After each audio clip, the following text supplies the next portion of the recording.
Aujourd'hui, je voulais qu'on parle des top 5 des situations les plus douloureuses mais inconscientes. Ça veut dire que vous ne vous en rendez pas compte. Je sais que vous donnez beaucoup d'amour, beaucoup d'affection. Vous aimez cette personne, vous avez envie de la conquérir, sauf que la situation, elle est extrêmement toxique pour vous. Ça veut dire qu'à un moment donné, vous allez subir la situation, vous allez subir la dynamique et vous allez vous demander mais comment est-ce que je peux faire pour avoir vraiment des résultats. Dans cette vidéo, on va voir quelles sont ces situations, qu'est-ce que vous devez mettre en place, comment est-ce que vous allez pouvoir vous en protéger également. Avant toute chose, je vous invite vraiment à mettre un maximum de likes, à vous abonner à cette chaîne YouTube parce que vous allez retrouver mes conseils, mes astuces qui diffèrent justement des autres coachs parce que je suis sur le terrain et je vous accompagne au quotidien. Première situation que je vois de la part de mes coachés et qui est extrêmement douloureuse parce que vous avez du mal à en sortir, parce que vous aimeriez avoir plus, c'est quand la personne va vous donner des miettes. Alors les miettes, c'est quoi?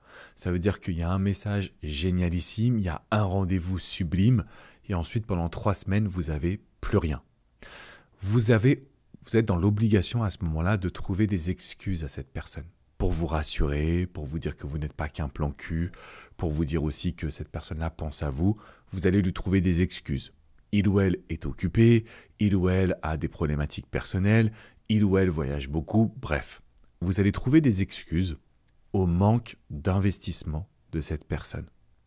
Moi, je me suis aperçu en coaching que quand on a des miettes, ça ne veut pas dire que c'est la fin. Ça ne veut pas dire qu'il faut tout arrêter. Par contre, ce qui va être important, c'est de se dire comment je peux changer d'attitude pour que l'autre me donne plus. Et c'est là où on va privilégier l'énergie haute. Quand la personne vient vers moi, ce que je vais lui proposer, c'est par exemple d'envoyer des photos, d'envoyer une petite vidéo, de montrer que votre vie elle est tellement excitante qu'il ou elle est en train de louper quelque chose. Donc quand vous êtes dans les miettes, c'est pas dramatique, mais il faut qu'on en sorte. Et donc la meilleure technique, c'est celle de l'énergie haute. Si vous me dites Alex, c'est quoi exactement? Comment est-ce que je peux mettre ça en place? Je vous invite vraiment à regarder dans la description qui est juste en dessous. Vous avez le lien d'une vidéo où je vous explique justement comment devenir le centre de l'attention d'une personne qui vous donne très très peu. Deuxième situation qui est extrêmement troublante et déstabilisante, mais aussi douloureuse, c'est quand on se voit, on passe des moments géniaux, mais c'est limité. Par exemple, j'ai eu une de mes coachées la semaine dernière qui me dit « Alex, c'est incroyable, on a une connexion physique, on a une connexion intellectuelle, on a une entente comme j'ai jamais eu. » C'est une femme de 56 ans. Ça veut dire qu'elle me dit « J'ai été mariée 2 fois, j'ai déjà eu des petits copains, mais là, c'est la première fois que je vibre autant. » Et je lui demande « Mais c'est quoi le hic? Qu'est-ce qui se passe ?» Et en creusant, je me rends compte que c'est une forme de miette, mais pas que. Parce que le moment, il est vraiment de qualité, ils vont se voir assez souvent, mais il ne va jamais rester dormir. Il ne va jamais lui proposer de partir en week-end. Il ne va jamais lui proposer de se voir ou très rarement en dehors. Donc on passe un moment extraordinaire entre 4 murs. Et là, la problématique, c'est que la relation, elle ne peut pas exister. Quand on passe du super bon temps entre 4 murs, c'est bien, mais ce n'est pas suffisant. Parce qu'il n'y a pas l'excitation, il n'y a pas le désir, il n'y a pas la nouveauté, il n'y a pas tout ce que le cerveau va redemander parce que c'est lié à de la décharge de dopamine. Donc on a 3 hormones ou neurotransmetteurs du bonheur, la dopamine, l'oxytocine, la sérotonine. Si on se voit entre 4 murs, on va passer un super moment. Mais le cerveau ne va pas en redemander, ne va pas créer justement la notion d'excitation supplémentaire, du moins chez la personne que vous convoitez. Donc la deuxième situation, le deuxième point, c'est on se voit, c'est top, mais c'est limité. Qu'est-ce qu'on met en place? Sortez. Allez vous voir dans un endroit en extérieur. Et si vous me dites, mais Alex, ça ne marche pas non plus, réduisez le temps. Maximum 2 heures et vous mettez un terme à la rencontre. Pourquoi? Parce qu'on veut laisser la personne sous un goût d'inachevé. On veut laisser la personne dans un moment où l'excitation est telle qu'on ne va pas jusqu'au bout.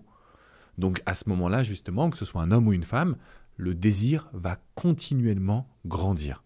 Ça ne va pas se faire du jour au lendemain. Je ne dis pas qu'une fois, on arrête le rendez-vous au bout de 2 heures, ça y est, c'est magique, la personne, elle s'engage. Mais si on arrive à pouvoir maintenir ce degré d'attraction et d'émotion, c'est sûr que les cartes, elles sont redistribuées. Et là, vous allez voir que quelqu'un qui était un petit peu sur la défensive peut devenir complètement fou amoureux.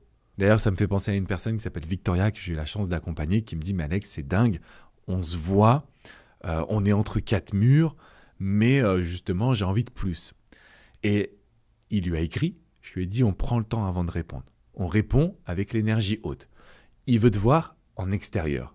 Il dit non, j'ai pas le temps dans ces cas-là. Très bien, on reprend la distance. Et réécrit une semaine plus tard. Non, pas en extérieur. Très bien, on reprend la distance. Et là, il réécrit 3 jours plus tard. Donc ça s'est intensifié. Et en gros, il lui dit, écoute, tu me manques énormément, je vais aller prendre un café à tel endroit, rejoins-moi. Elle arrive et vous savez ce qu'il a fait? Il l'a embrassée comme dans les films.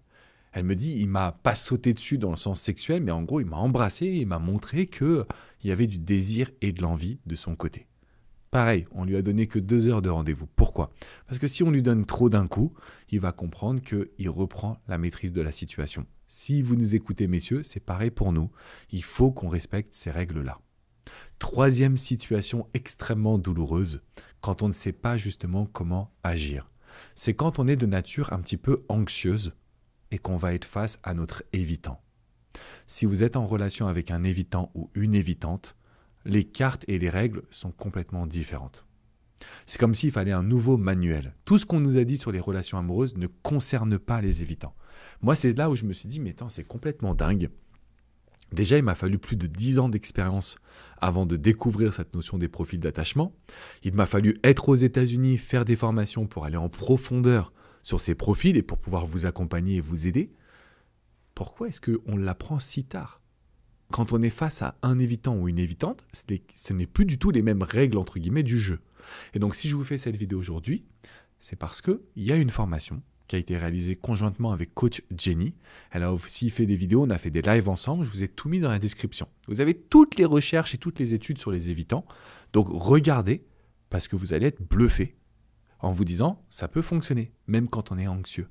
Ça demande du travail, ça demande du développement personnel, mais c'est magique d'être en relation et de comprendre une personne. Parce que souvent, on essaie d'appliquer une méthode parfaite à tout le monde.